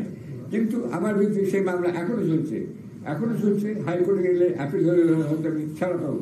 এখানে আমি বলতে চাই, বিএনপির যেসব নেতা কর্মী বাবর এবং রেজাকুল হায়দার চৌধুরী আছেন, একজন সামরিক বাহিনীর অফিসার ছিলেন তিনি, এদের কিন্তু মুক্তি দেওয়ার ব্যবস্থা করা উচিত দ্রুত। কারণ তারা কেন জেলে থাকবে, তাদেরকে বের করে আনতে হবে। নেতা কর্মী সবাইকে বের করে আনতে হবে। বেআইনি ভাবে তারা গ্রেপ্তার হয়েছে, সুতরাং আইনের দোহাই দিয়ে তাদেরকে জেলে রাখা হচ্ছে। একটা নির্বাহী আইন বা জরুরি আইন করে বিএনপির সকল নেতা কর্মী এবং সকল রাষ্ট্রবন্দীদের জেল থেকে এখনই মুক্ত করা হচ্ছে। নইলে সিরিয়ার মতো ঘটনা ঘটতে পারে। সিরিয়াতে ওরা প্রথমেই সব জেলখানা ভেঙে সব ধরনের বন্দীদের মুক্ত করে দিয়েছে। এটা আপনারা বোধহয় জানেন। আচ্ছা, আর আমার বললাম যে নির্যাতনের চেয়ে অপপ্রচার, আমার ভিতরে একটা অপপ্রচার বলে হচ্ছে যে আমি তাকে জয়কে হত্যা করতে চেয়েছিলাম। আরেকটা যেটা আমাকে খুবই কষ্ট দেয়, সেটা হচ্ছে জায়গায় আমি টাকার বিনিময়ে বিক্রি করে দিয়েছিলাম। আমি 1 পয়সা নিইনি, এবং সেটা হাইকোর্টে মালিক, যে জাজ মালিক শামসুদ্দিন মালিক, তিনি আমার বিরুদ্ধে সুমোটো মামলা করেছিলেন। সেই মামলায় আমার পক্ষের উকিল ছিলেন মোহাম্মদ আসাদুজ্জামান অ্যাডভোকেট, এবং তিনি যিনি এখন অ্যাটর্নি জেনারেল, তিনি মালিকের প্রশ্নের উত্তর বলছেন শফিক রহমান 1 টাকাও নেয়নি, নট এ সিঙ্গেল টাকা, মাই লর্ড। মালিক অবাক হয়ে গেছিল। সেই মামলা সেখানে স্থগিত হয়ে আছে এখনো, কিন্তু অপপ্রচার এখনো চলছে যে আমি বিক্রি করে দিয়েছিলাম। তাই যদি হতো তাহলে গত 15 ডিসেম্বরে আমরা জায়গায় আবার ফিরে যেতে পারতাম না। এখানে জানিয়ে রাখি, পত্রিকাটি আমার হাসিনার বিরুদ্ধে চক্রান্তে আমার পত্রিকাটি বেদখল হয়ে যাওয়ার ফলে এবং আমাকে জেলে রাখা হয়, নির্বাসিত করা হয়। আমি ফিরে এসেছি, বেদখল হওয়া পত্রিকাটি ভবন ও প্রেসকে দখলমুক্ত করেছে, কিন্তু পত্রিকাটির টাইটেল এখনো দখলদারের হাতে আছে। তাই বিএনপি নেতা কর্মীরা যদি এ বিষয়ে সচেতন হন এবং জায়গাটিকে আমার কাছে ফিরিয়ে দেওয়ার জন্য অন্তর্বিলম্বে পদক্ষেপ নেন, তাহলে আমি কৃতজ্ঞ থাকবো। তাহলে আপনাদের নেতা ও নেতৃত্ব এবং গোটা বিএনপি যে উপকৃত হবে সেটা আপনারা নিশ্চয়ই বোঝেন। তাই এ বিষয়ে আপনাদের সবার দ্রুত সাহায্য কামনা করছি। ধন্যবাদ কথাগুলো শোনার জন্য। ধন্যবাদ স্যার আপনাকে। আপনি আমাদের আহ্বানে সাড়া দিয়ে এখানে এসেছেন এই বয়সে, এই বাস্তবতা আমরা আপনাকে আপনার কৃতজ্ঞতা প্রকাশ করছি। এ পর্যায়ে মাননীয় প্রধান অতিথি আগে আজকে আমাদের যে রাজবন্দি জবানবন্দি বইয়ের এই প্রকাশনা অনুষ্ঠান, এই অনুষ্ঠান যারা আজকে আয়োজন করেছেন এবং এই বইয়ের জন্য যারা অক্লান্ত পরিশ্রম করেছেন, ত্যাগ স্বীকার করেছেন, নিপীড়িত হয়েছে, তাদের সকলের প্রতি আমি আরো একবার কৃতজ্ঞতা জানাই এবং সবাইকে অনুরোধ করবো হাতে দাঁড়িয়ে তাকে এই অনুষ্ঠানে এখন আজকের এই বইয়ের মৌরক উন্মোচন করবেন আমাদের সম্মানীয় প্রধান অতিথি, আমাদের সম্মানীয় জনাব Shafiq Rahman sir, Ismail Zahurullah sir, doctor Mahadi Amin সহ তাদেরকে এই বইয়ের মৌরক উন্মোচন করবার জন্য হাতে নিয়ে অনুরোধ করছি।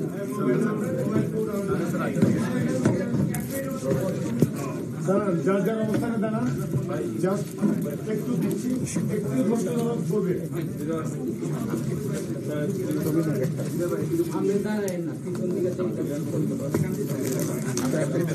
এই বাবু ছবি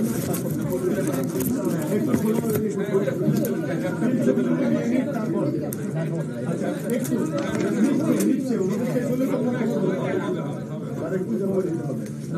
ঠিক আছে, নো প্রবলেম।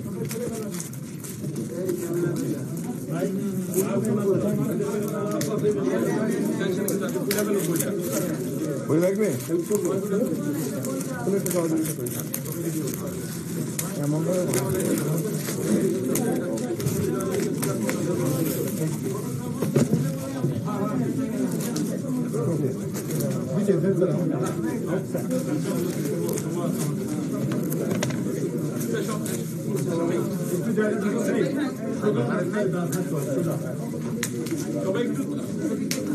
বুকের কাছে চলে দাঁড়েন।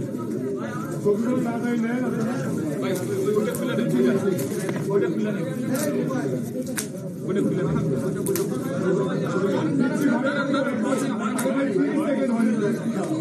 ভাই, একটু বসেন ভাই, কাইন্ডলি সবাই সামনের দিকে, কাইন্ডলি সামনের দিকে সবাই।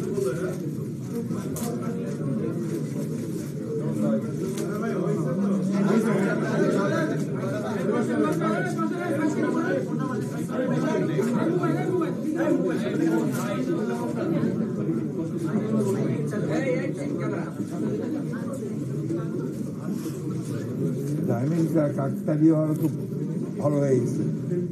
ম্যাডাম লন্ডনে পৌঁছেছেন, আরবি প্রকাশ হয়েছে, কাকতালীয় হবে।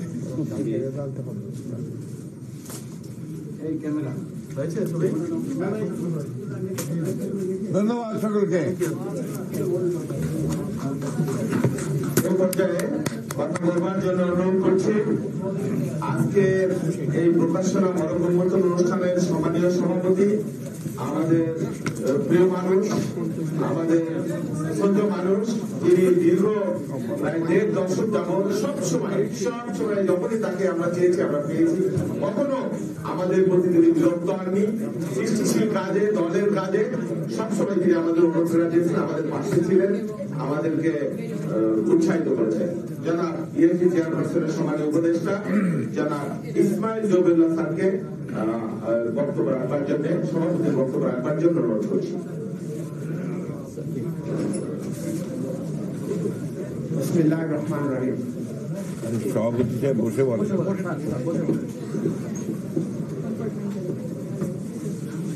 আজকের রাজবন্দির জবানবন্দি বইয়ের মোড়ক উন্মোচন অনুষ্ঠানের সম্মানিত প্রধান অতিথি, বাংলাদেশ জাতীয়তাবাদী দলের সংগ্রামী মহাসচিব জনাব শফিক রহমান, উপস্থিত সাইবার অ্যাক্টিভিস্ট বৃন্দ, শ্রদ্ধেয় প্রিয় এবং আমার সামনে উপস্থিত বিভিন্ন স্তরের নেতৃবৃন্দ, আসসালামু আলাইকুম। প্রিয় সাংবাদিক ভাইয়া, আজকে যে বইটি প্রকাশিত হচ্ছে এই প্রকাশনার সঙ্গে ব্যক্তিগতভাবে আমার জড়িত থাকার সুযোগ হয়েছিল, সেজন্য আমি সম্মানিত বোধ করছি, গর্ব বোধ করছি। সবচেয়ে যেটা গুরুত্বপূর্ণ সেটা হচ্ছে বইটির প্রকাশনা নয়, প্রকাশনার সময়টা।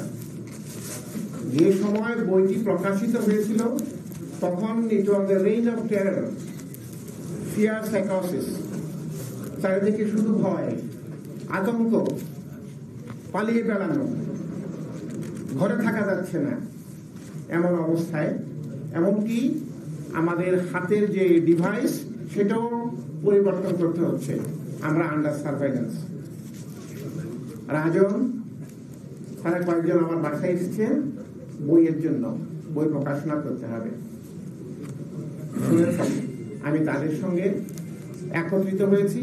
হ্যাঁ, হয়তো আরো অ্যাক্টিভলি একত্রিত হওয়া উচিত ছিল, আমি সেটা হয়তো পারিনি, কিন্তু আমার পক্ষে যতটুকু করা দরকার ছিল সেটা আমি চেষ্টা করেছি। সেই জন্য রাজনরা আমাকে সেই সুযোগ দিয়েছে, সেজন্য রাজনদের কাছে আমি কৃতজ্ঞতা প্রকাশ করছি।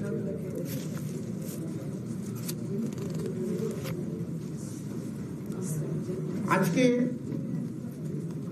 আরেকটি গুরুত্বপূর্ণ কথা, সেটা হচ্ছে এই বই প্রকাশের সময় এমন এক সময়, স্যার একটু আগে বললেন কাকতালীয় ভাবে রাজগ্রন্থি যিনি Begum Khaleda Zia, mother of democracy, গণতন্ত্রের মা, জাতির মা, তিনি কাকতালীয় ভাবে এখন লন্ডনে,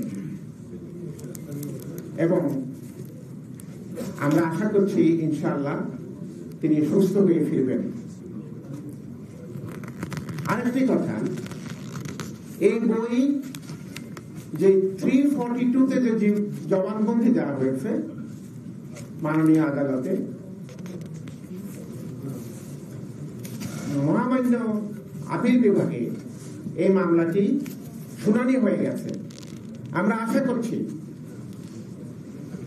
আমাদের নেত্রী, দেশনেত্রী বেগম খালেদা জিয়া, তার বিরুদ্ধে যে রাজনৈতিক উদ্দেশ্য প্রণোদিত মিথ্যা মামলা, যেটা আমরা সবাই জানি, আদালত তাকে সসম্মানে মুক্ত ঘোষণা করবেন ইনশাআল্লাহ। এটা আমাদের জন্য আনুষ্ঠানিক একটা ঘটনা হবে, যদিও উনি একটি নির্দেশনায়, সরকারের নির্দেশনায় তিনি অলরেডি মুক্ত আছেন, কিন্তু সেই মুক্তি উনি দিতে চাননি। বিচারিক কার্যক্রমে শুনানির মাধ্যমে ন্যায় বিচার প্রতিষ্ঠিত হবে। সবাই জানবেন, শুনবেন, দেখবেন আমাদের নেত্রী বেগম খালেদা জিয়া কোনো অন্যায় করেননি।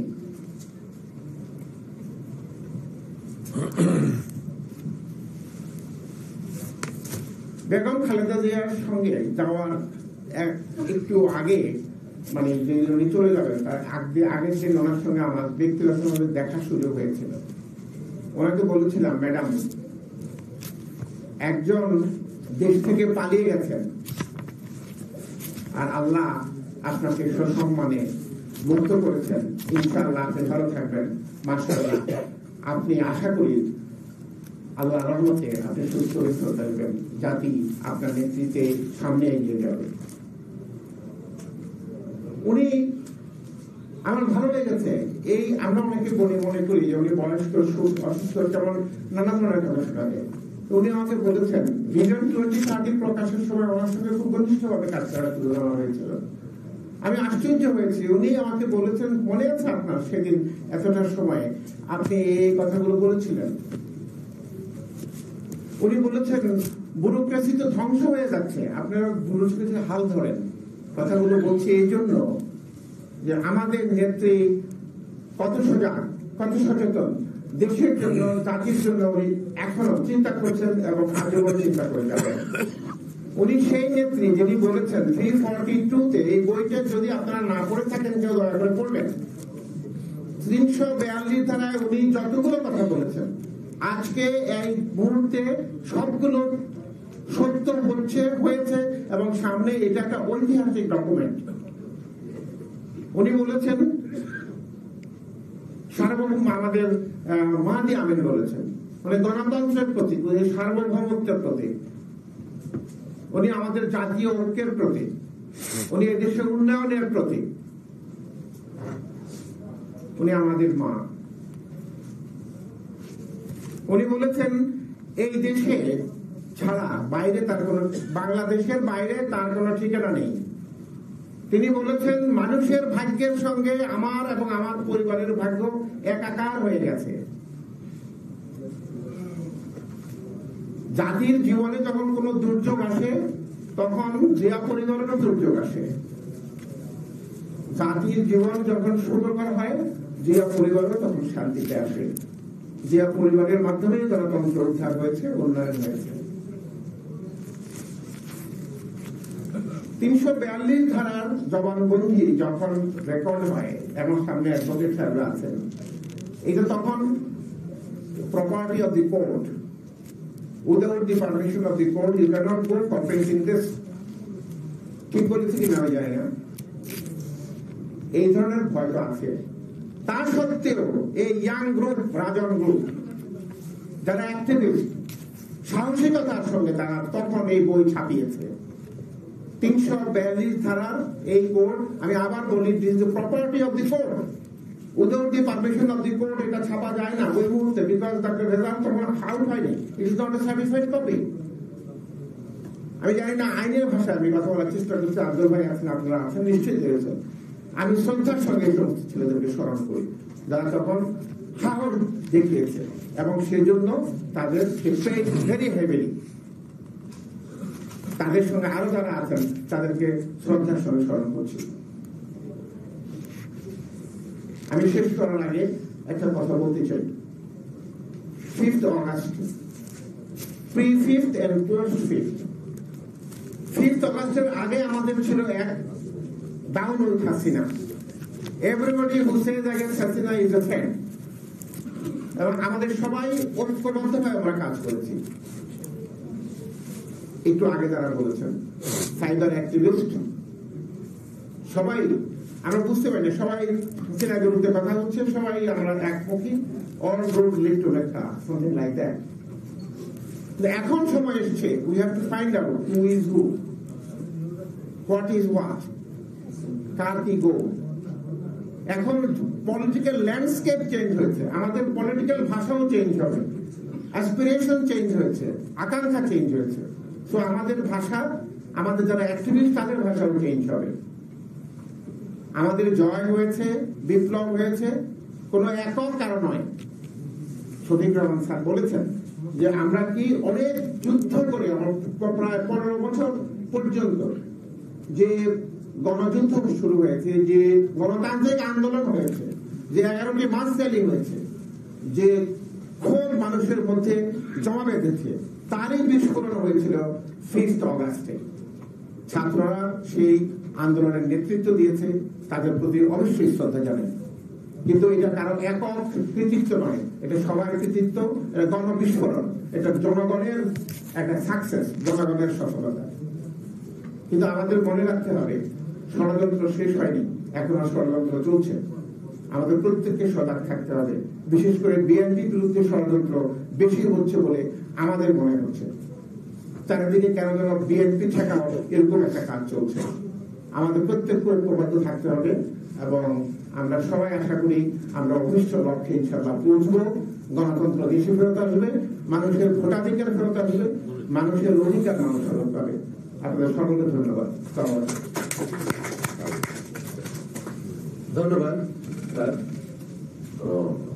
এখন আমাদের অনুষ্ঠান শেষের দিকে আমাদের মাননীয় প্রধান অতিথি বক্তব্য দেবেন। তার আগে আমরা আমাদের শ্রদ্ধেয় শিক্ষক প্রফেসর এমাজউদ্দিন স্যার, যিনি আমাদের সবসময় অনুপ্রেরণা দিতেন, তার জন্য আমরা দোয়া করি, আল্লাহ তাকে ব্যস্ত নসিব করুক। আমাদের আচার্য ভান, তার জন্য আমরা দোয়া করি। তো অনলাইনের যে আসলে একটা শক্তি, সাইবারে বা লেখালেখির যে একটা শক্তি, এটা যেমন অন্যায়কে অসত্যকে ধ্বংস করতে পারে, আবার ইতিবাচক দিকটাও বলা হয় যে power is nothing without control. নিয়ন্ত্রণ ছাড়া পাওয়ারের কিন্তু কোনো মূল্য নেই। সেজন্য আমাদের যারা দীর্ঘদিন আপনারা লড়াই করেছেন, আপনাদের মনে রাখতে হবে যে আপনাদের লড়াইটা কিন্তু শেষ হয়ে যায় না। এখনই যদি আপনারা মানে এলোমেলো বিচ্ছিন্ন হয়ে যান, জোটবদ্ধ না থাকে, তাহলে কিন্তু আগামী দিনটা আরো বেশি শক্ত হবে। বিশেষ করে অন্যায়ের বিরুদ্ধে, অপপ্রচারের বিরুদ্ধে আগে যেমন আপনারা ঐক্যবদ্ধ ছিলেন, তার চাইতে বেশি ঐক্যবদ্ধ থাকতে হবে। আমাদের গোল পরিপূর্ণ না হওয়া পর্যন্ত আপনারা আমার সাথে রয়েছেন, আমাদের সাথে আছেন, ধন্যবাদ জানাই। আমরা এই বিষয়গুলো পরবর্তী আবার কথা বলবো। আমাদের সম্মানিত মহাসচিব, তিনি আজ থেকে আরো 12 বছর আগে, 14 বছর আগে তিনি বলেছিলেন যে এই অনলাইন বা ফেসবুক এর যে একটা শক্তি, এই শক্তির কথা কিন্তু তিনি বুঝেছিলেন। সেই জন্য তিনি কখনোই আমাদের বিমুখ করেন নাই। যতবার তাকে বলা হয়েছে, আমার ভারপ্রাপ্ত চেয়ারম্যান তারেক রহমান বিদেশে রয়েছেন, সেখানে যতবার তাকে আমরা বলেছি ততবার কিন্তু তিনি ইতিবাচক। অনেকের কাছ থেকে আমরা বুঝে নিই নাই যে এর শক্তিটা আসলে কি। তো যাই হোক, আমরা স্যারকে কৃতজ্ঞতা জানাই, আমার ভারপ্রাপ্ত চেয়ারম্যানকে কৃতজ্ঞতা জানাই। আমরা দেশ নেত্রীর জন্য দোয়া করি তিনি যাতে আমাদের মাঝে সুস্থভাবে ফিরে আসতে পারেন। আজকে প্রধান অতিথি যিনি আমাদের অনুপ্রেরণা, যিনি একজন মজলুম নেতা, নিপীড়িতা, দীর্ঘদিনের লড়াইয়ে আমাদের অনুপ্রেরণা হিসেবে আমাদের সাথে ছিলেন, পাশে ছিলেন, যারা মির্জা ফখরুল ইসলাম আলমগীর স্যারকে আজকে প্রধান অতিথির বক্তব্য রাখার জন্য আমি বিনীতভাবে অনুরোধ করছি।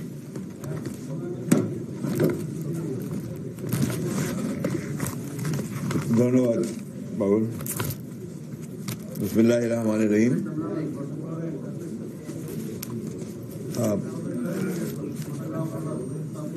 আজকে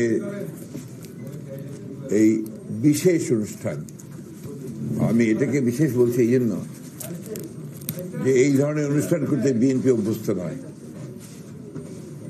এটা সেই জন্যই একটা বিশেষ গুরুত্ব লাভ করেছে।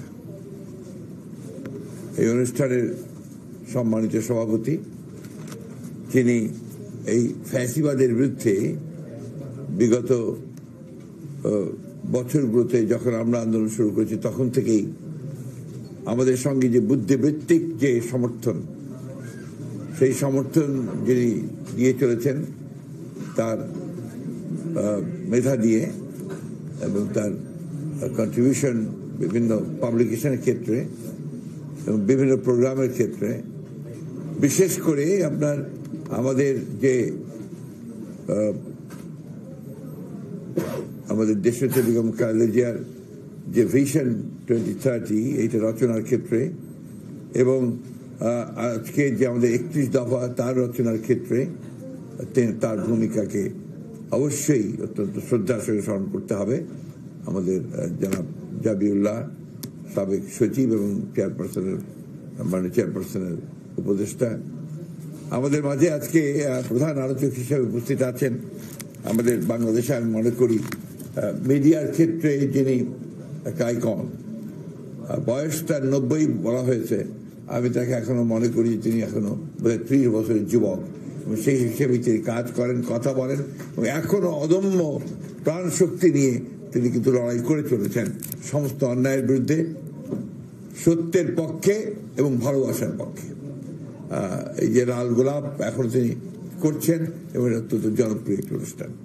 আমাদের মাঝে এখানে উপস্থিত আছেন এই অনলাইন যুদ্ধে যারা একদম প্রথম থেকে কাজ করছেন, যাদেরকে এখন পর্যন্ত অনেকে চেনেই না, জানেই না, তাদের উপরে যে নির্যাতন হয়েছে সেই সম্পর্কেও আমরা কেউ জানি না, তাদের কন্ট্রিবিউশনটাকেও আমরা কখনোই আমরা মূল্য দেইনি এবং তাদেরকে সামনে আমরা কখনো আনিনি। এরা পেছনে থাকে, লেখে। কিছুক্ষণ আগে আমার এই ছাত্র কাজল সে বলেছে যে আমরা বলা বলিতে অভ্যস্ত নই, আমরা লেখালেখিতে অভ্যস্ত।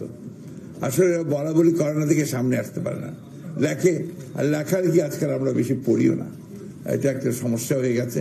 তবে যেটা পড়ে সেটাতে ওরা কাজ করছে। কিন্তু আমি কিছুদিন আগে বলছিলাম যে এই যে মোবাইলটা, এটাই কিন্তু এখন যুদ্ধের সবচেয়ে বড় হাতিয়ার, সবচেয়ে বড় হাতিয়ার।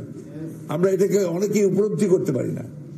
এই হাতিয়ারটাই কিন্তু শত্রুকে পরাজিত করতে পারে। এই হাতিয়ারই কিন্তু একমাত্র যা করেছে 24-এর 5ই আগস্টের যে আন্দোলন, এই আন্দোলন এত দ্রুত স্ফুলিঙ্গের মতো ছড়িয়ে গেছে কি কারণে? এই হাতিয়ারের কারণে। এই জায়গাটায় আমরা অনেক দুর্বল। এই জায়গাটায় আমাদেরকে সবল হতে হবে, আমাদের দীপ্ত পদচারণা থাকতে হবে। আমরা দেখি যে সোশ্যাল মিডিয়াতে আমাদের উপস্থিতি খুব কম। এটা বারবার আমরা বলেছি, বিভিন্নভাবে চেষ্টা করেছি। এখানে আছেন যারা এই মিডিয়া সেলের সঙ্গে জড়িত আছেন, বিভিন্নভাবে কাজ করছেন, আমরা এই কথাটা বারবার বলে এসেছি। কিন্তু কেন জানি না আমরা এই জায়গাটাতে খুব বেশি এগোতে পারিনি। আজকে যে কথা বলা হয়েছে, এখন যে একটা প্রচারণা চলছে, মিথ্যা প্রচারণা চলছে, মিথ্যা প্রচারণাকে কাউন্টার করবার একমাত্র পথ হচ্ছে প্রচারণা, বিকল্প নেই। ওই প্রচারণাকে দিয়েই মিথ্যা প্রচারণাকে কাউন্টার করতে হবে, এই কথাটা আমাদেরকে সবসময় মনে রাখতে হবে। যাই হোক, সেই বীর সৈনিকেরা আজকে এখানে উপস্থিত আছে। আমরা কখনোই তাদেরকে এভাবে আনুষ্ঠানিকভাবে তাদেরকে আমরা সম্মান জানাতে পারিনি। আজকে আমি আমার পক্ষ থেকে, দলের পক্ষ থেকে আমরা তাদেরকে আন্তরিকভাবে ধন্যবাদ, মোবারকবাদ, অভিনন্দন, তাদের প্রতি কৃতজ্ঞতা জানাচ্ছি। এবং আজকে উপস্থিত আমাদের এখানে যারা আছেন, আমাদের প্রিয় সুধীবৃন্দ, আসসালামু আলাইকুম। যে বইটা আজকে এখানে আপনার মোড়ক উন্মোচন করা হচ্ছে, এই বইটার প্রথম সংকলন বোধহয় করেছিলেন আমাদের 18 সালে।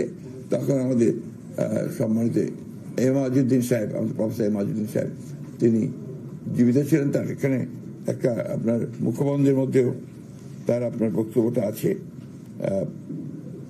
আরেকজন মানে অশীতিপর বৃদ্ধ বলা যাবে, এবং আজীবন যিনি সত্যের পথে লড়াই করেছেন, সংগ্রাম করেছেন, বিশেষ করে এই আমাদের জাতীয়তাবাদের রাজনীতিতে বিশ্বাস করে তিনি সংগ্রামটা তিনি করে গেছেন। আজকে তিনি আমাদের মাঝে নাই, তার প্রতি আমি আন্তরিক শ্রদ্ধা জানাচ্ছি। আমি সম্মান জানাতে চাই, শ্রদ্ধা জানাতে চাই আমাদের এই সমস্ত ভাইয়েদের, যারা লড়াইটা করেছে, যারা সংগ্রাম করেছে, নিপীড়িত হয়েছে, নির্যাতিত হয়েছে, গুম হয়েছে, এখন পর্যন্ত তাদের মনোবল এতটুকু ছোট হয়নি। পারিবারিক ভাবে তারা অসহ্য কষ্টের মধ্যে পড়েছে, সেখানেও কিন্তু তারা মাথা নোয়ায়নি, মাথা উঁচু করে থেকেছে। এমন একটা সময় ছিল যখন দেশে থাকাই তাদের জন্য বিপদ হয়ে যাচ্ছিল। আমরা তো পরামর্শ দিচ্ছিলাম দেশ ছেড়ে পালিয়ে যাও, এইরকম একটা অবস্থা ছিল। যাই হোক, তারা আজকে সেটাকে অতিক্রম করে আজকে তারা একটা জায়গায় এসে পৌঁছেছে। আমি তাদেরকে ধন্যবাদ জানাই এই জন্যে যে তাদের এই সংগ্রাম বৃথা যায়নি। প্রিয় সুধীবৃন্দ, আমি দেশনেত্রী বেগম খালেদা জিয়ার ওপরে যে বইটা, তারা জবানবন্দির উপরে লেখা যে বইটা তারা করেছে, জবানবন্দির উপরে, এইটা আপনাদেরকে পড়তে বলবো। তার জবানবন্দিটা যদি আপনি পড়েন তাহলে দেখবেন এটাই একটা ইতিহাস, এটাই একটা দিক নির্দেশনা, এটাই হচ্ছে সর্বশ্রেষ্ঠ রাজনীতি। এটা আমরা অনেকেই জানি না যে এটার মধ্যে কি আছে। ওনার জবানবন্দি, কোর্টে দেওয়া যে জবানবন্দিগুলো, এগুলো আমরা পড়া উচিত হবে বারবার করে। এই ক্ষেত্রে আমার মনে পড়ছে যারা এটা রচনা করেছিলেন, কয়েকজন করেছিলেন, অনেকে হেল্প করেছিলেন তাকে এই বিষয়গুলো, এই জন্মদিন তৈরি করতে। তার মধ্যে অ্যাডভোকেট রাজ্জাক সাহেব ছিলেন, রাজ্জাক সাহেব ছিলেন একজন প্রমিনেন্ট, আর একজন সাংবাদিক যিনি ম্যাডামের প্রেস সচিব ছিলেন, যিনি এখন আমাদের কাছে নেই, আমাদের সঙ্গে নেই বিভিন্ন কারণে, মারুফ কামাল। তার নাম আমি যদি না বলি তাহলে আমার নিজের বিবেকের কাছে আমি ঠিক থাকতে পারবো না। অত্যন্ত বড় কন্ট্রিবিউশন ছিল তার। শফিক ভাই নিশ্চয়ই শেয়ার করবেন, শফিক ভাইও এর মধ্যে ছিলেন, তার ওইখানে কন্ট্রিবিউশন অনেক আছে। এটা আপনার দয়া করে পড়ে, আমি কথা বারবার করে সেই জন্যই বলছি। আজকে দেখুন এখানে আলাপ করেছেন অনেকে যে ইতিহাসের কি অমোঘ বিধান, যে কথা কিছুক্ষণ আগে আমাদের কয়েকজন বলেছেন, যে আজকে দেশনেত্রী বেগম খালেদা জিয়া মুক্ত হয়ে তিনি চিকিৎসার জন্য লন্ডনে গেলেন, এবং জ্ঞানের রাষ্ট্রীয় মর্যাদা নিয়ে তাকে ফ্রি অফ করেছে, এবং তারা পথে পথে লক্ষ লক্ষ মানুষ তাকে ফ্রি অফ করেছে ভালোবাসা থেকে।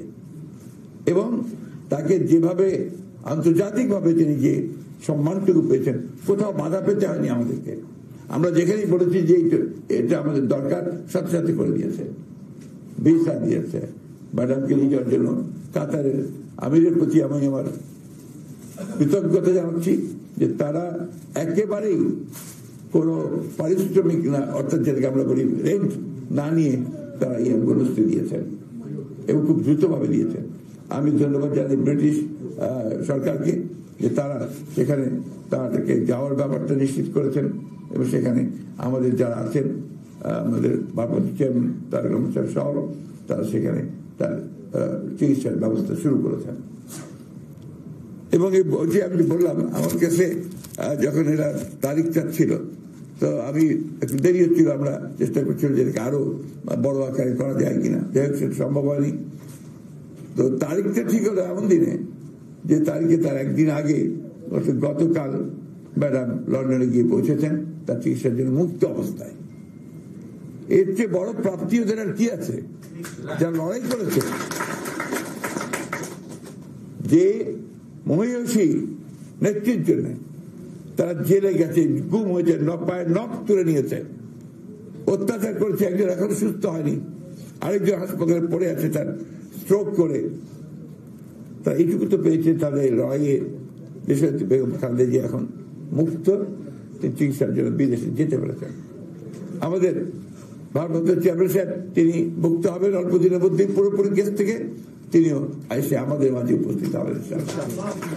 আমাদের যে ত্যাগ, আমাদের জনগণের, আমাদের ছাত্রদের, আমাদের যুবকদের, আমাদের স্বেচ্ছাসেবকদের, আমাদের মহিলাদের, এটা কোনো মতেই বৃথা যাবে না, বৃথা যায়নি। আমরা তো অন্তত ফ্যাসিবাদকে সরাতে পেরেছি, তাড়াতে পেরেছি, তাই না? এইখানে আমরা যেন কোনো হীনমন্যতা না ভুগি। কিন্তু দুর্ভাগ্য আমাদের, দেখেন এখন এই হাসিনা চলে যাওয়ার পর থেকে, পালানোর পর থেকে আমরা কেন জানি নিজেদেরকে আবার সেই পুরো বিশ্বাস ফিরিয়ে আনতে পারছি না, ঐক্যের জায়গাটাতে থাকতে পারছি না। কি দুর্ভাগ্য যে এখন যেটা শুরু হয়েছে এটাকে আমি মনে করি এতটুকু সুস্থ ব্যাপার না, অসুস্থ একটা প্রতিযোগিতা শুরু হয়েছে ক্ষমতায় টিকে থাকবার জন্য। আর ক্ষমতা তো টিকে থাকবে তখনই যখন এটাকে তুমি সেটেল করতে পারবে, স্টেবিলিটি আসবে, স্থিতিশীলতা আসবে। তার জন্য আমরা যে কথা বারবার বলছি, সংস্কার তো আমরাই শুরু করেছি ভাই, আমরাই প্রথম সংস্কারের কথা বলেছি। এবং জিয়া রহমান সাহেব প্রথম সংস্কার করেছেন, একদলীয় শাসন ব্যবস্থা থেকে বহুদলীয় গণতন্ত্রে নিয়ে এসছেন। গ্রেটেস্ট সংস্কার, উনি পুরো কাঠামো পরিবর্তন করে দিয়েছেন, মুক্ত করেছিলেন, মতবাদ নিয়ে এসেছিলেন। বাংলাদেশের জাতীয়তাবাদের যে তার দর্শন, সেই দর্শন ইটসেলফ হচ্ছে সংস্কারের মূল মুখবন্ধ, মূল কথা। এবং 19 দফা কর্মসূচি ছিল সবচেয়ে বড় সংস্কারের কর্মসূচি। আমরা এই জিনিসগুলো কেউ হিসাব করি না। আমাদের যারা বড় বড় বুদ্ধিমান আছেন, বুদ্ধিবৃত্তিক চর্চা করছেন, বিভিন্ন রকম কথা বলছেন, they never bring this things, সামনে আনবে না। কারণ তারা তো ওই মাটির মানুষের সঙ্গে তারা এখন সেই সম্পৃক্ততা অর্জন করতে অনেকেই পারেননি। আমি অনুরোধ করব যে এই বিষয়গুলো সকলকে দেখার জন্য, to study properly Zia Rahman, to study properly Khaleda Zia. তিনি ক্ষমতার প্রলোভনে ক্ষমতায় আপনার রাজনীতি আসেননি। তিনি এসেছিলেন যখন, তখন তার সামনে কোনো প্রধানমন্ত্রিত্বের কোন সম্ভাবনা ছিল না। তিনি এসেছিলেন একটা জাতিকে মুক্ত করতে, স্বৈরাচার থেকে। গৃহবধূ সেই সামনে এসেছিলেন। তিনি দীর্ঘ 9 বছর লড়াই করেছেন। আমি বলি সবসময় যে খালেদা জিয়া প্রথম নারী মুক্তিযুদ্ধ আমার উপরে খুব রেগে যায় ফ্যাসিস্টরা, খুব বাজে কথাবার্তা বলেছে, বাট দ্যাটস দ্য ট্রুথ। 1971 সালের 26শে মার্চ শহীদ প্রেসিডেন্ট জিয়া রহমান যখন স্বাধীনতার ঘোষণা দেন, সেই মুহূর্তে বেগম খালেদা জিয়া ওই চট্টগ্রামের ক্যান্টনমেন্টে তিনি কিন্তু 2 বাচ্চা, শিশু বাচ্চা নিয়ে একা ছিলেন। ওই সময় সৈনিকেরা এসেছে তার কাছে যে আমাদের কমান্ডার তো এখন নাই, বাইরে আছেন, আমরা আমাদেরকে বলছে অস্ত্র সমর্পণ করতে, আমরা এখন কি করব? তিনি বলছেন তোমাদের কমান্ডার ফিরে না আসে পর্যন্ত তোমরা একটা অস্ত্র সমর্পণ করবে না। That was the beginning. কিন্তু দুঃখজনক ভাবে এটাকে কেউ মূল্যায়ন করতে চায় না। তারপরে জিয়া রহমান সাহেব যখন আমরা চলে গেছেন বিদ্রোহ করে, সেটা পাকিস্তান মানুষদের বিদ্রোহ করে যখন কালুরঘাটের দিকে বেরিয়ে গেছেন, তখন তিনি একা তার 2 পুত্র সন্তানকে 2 হাতে ধরে বোরকা পরে বেরিয়েছেন ঢাকার উদ্দেশ্যে। এই লড়াইকে, এই সংগ্রামকে আমরা কেউ গুরুত্ব দেবো না, মূল্যায়ন করবো না? এসে তিনি ঢাকাতে গ্রেফতার হয়েছেন পাকিস্তান সেনাবাহিনীর হাতে। পাকিস্তান সেনাবাহিনী দীর্ঘ 9 মাস তাকে কারাগারে রেখেছে এবং 16ই ডিসেম্বর তিনি মুক্তি হয়েছেন। এটা হচ্ছে বাস্তবতা। তিনি যদি মুক্তিযোদ্ধা না হবেন, মুক্তিযোদ্ধা কি হাসানুল হক ইনু আর আপনার ওই আমির হোসেন আমু, যারা ওই যে আপনার 8 নম্বর থিয়েটার রোডে বসে বসে মুক্তিযুদ্ধ পরিচালনা করেছেন। That's the problem. সমস্যাটা ওই জায়গায়। কেন জানি না আমাদের মিডিয়া দুঃখজনক ভাবে আজকে সব নেগেটিভ জিনিসগুলোকে তুলে ধরতে চায়। এটাকে পজিটিভ গুলো তুলে ধরুন, যেটা সত্য সেই সত্যকে তুলুন। এই জবানবন্দিতে বেগম খালেদা জিয়া শেষ কথাগুলো বলেছিলেন, আমি সেই জায়গাটা আপনাদেরকে একটু বলতে চাই। কোর্টে তিনি বলছেন,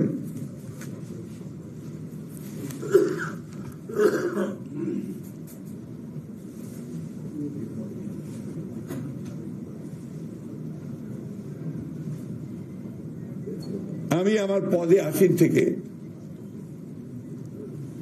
নিষ্ঠা ও সততার সঙ্গে দায়িত্ব পালন করেছি, কোন আইন ভঙ্গ বা অপরাধ করিনি।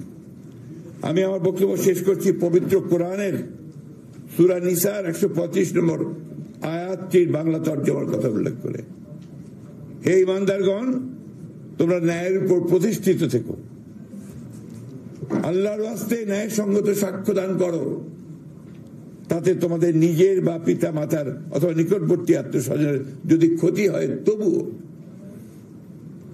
কেউ যদি ধনী বা দরিদ্র হয়, তো আল্লাহ তাদের শুভাকাঙ্ক্ষী তোমাদের চাইতে বেশি। অতএব তোমরা বিচার করতে গিয়ে রিপুর কামনা বাসনার অনুসরণ করো না। আর যদি তোমরা ঘুরিয়ে পেঁচিয়ে কথা বলো কিংবা পাশ কাটিয়ে যাও, তবে আল্লাহ তোমাদের যাবতীয় কাজকর্ম সম্পর্কেই অবগত। এটা কোরআনের আয়াতের উক্তি সে দিয়ে শেষ করেছিলেন আমাদের নেত্রী দেশনেত্রী বেগম খালেদা জিয়া। দেখুন, এই 5 তারিখের পরে, অর্থাৎ সিপাহী জনতার বিদ্রোহের পরে, অভ্যুত্থানের পরে প্রথম যে সভাটা আমরা করলাম, আপনাদের মনে আছে নিশ্চয়ই, আমরা নয়াপল্টনের সামনে আমরা সভা করেছিলাম 7 তারিখে না, 7 তারিখ। সেই সভায় আমাদের অনলাইনে 2 জন বক্তব্য রেখেছিলেন। একজন হচ্ছে আমাদের চেয়ারপারসন দেশনেত্রী বেগম খালেদা জিয়া, একজন আমাদের ভারপ্রাপ্ত চেয়ারম্যান জনাব তারেক রহমান। দেশনেত্রী বেগম খালেদা জিয়া 4-5টা কথা বলেছিলেন। ফ্রম হসপিটাল, তার সেই অসুস্থ অবস্থার বেড থেকে তিনি বলেছিলেন যে আজকে আমাদের এত রক্তপাত, এত ত্যাগ আত্মত্যাগের পরে আমরা মুক্ত হয়েছি। এই মুক্তির জন্য যারা জীবন দিয়েছে, প্রাণ দিয়েছে, উৎসর্গ করেছে, তাদের প্রতি কৃতজ্ঞতা জানিয়েছেন। সব শেষে তিনি বলেছেন যে এখন আমাদের ধৈর্য ধরতে হবে, এখন আমরা কোনো প্রতিশোধ নেব না, এখন প্রতিহিংসা নয়, এখন প্রেম ভালোবাসা দিয়ে আমাদেরকে সামনে এগিয়ে যেতে হবে, গণতন্ত্রের প্রতিষ্ঠা করতে হবে। কয়েকটা কথা, এই কথাগুলো আমাদেরকে উপলব্ধি করতে হবে। আজকে আমরা যে কথা শফিক ভাই বলেছেন তার বক্তব্যের মধ্যে, যে অহিংস আন্দোলন করেছি আমরা সেই যে জনসভাগুলো, মহাসমাবেশগুলো আমরা করেছি বিভাগে 7 লোক এসছে, 100 মাইল সাইকেল চালিয়ে এসছে, পায়ে হেঁটে এসেছে। এগুলো সংগ্রাম নয়, আন্দোলন নয়। তো এই জিনিসগুলো সবাইকে মনে রাখতে হবে, যার যেটা কন্ট্রিবিউশন, সেই কন্ট্রিবিউশনকে স্বীকার করতে হবে। আমরা অবশ্যই শ্রদ্ধা জানাই, আমরা কৃতজ্ঞতা জানাই সেই সমস্ত তরুণ ছাত্রদেরকে যারা প্রাণ দিয়েছে, যারা আন্দোলন করেছে, সংগ্রাম করেছে। কিন্তু বিভক্তির রাজনীতি যেন আমরা না করি। এখন যেটা প্রয়োজন, সবচেয়ে বেশি প্রয়োজন, দেশকে বাঁচানোর জন্য, গণতন্ত্রকে ফিরে পাওয়ার জন্য ঐক্য, স্ট্রাকচার তৈরি করার সংস্কার অবশ্যই লাগবে। কিন্তু সেই সংস্কারটার যে পেছনে যে শক্তিটা লাগবে, সেটা হচ্ছে একটা নির্বাচিত পার্লামেন্ট, নির্বাচিত সরকার। এটা ছাড়া সংস্কারকে কখনো আপনার লেজিটিমেসি দিতে পারবো না, আমরা এটাকে প্রতিষ্ঠিত করতে পারবো না। তাই আমি সেই সব বিতর্কে এখন যেতেও চাই না। অনুরোধ করবো যে আমরা বিতর্কে বেশি না জড়াই। আমরা আহ্বান জানাবো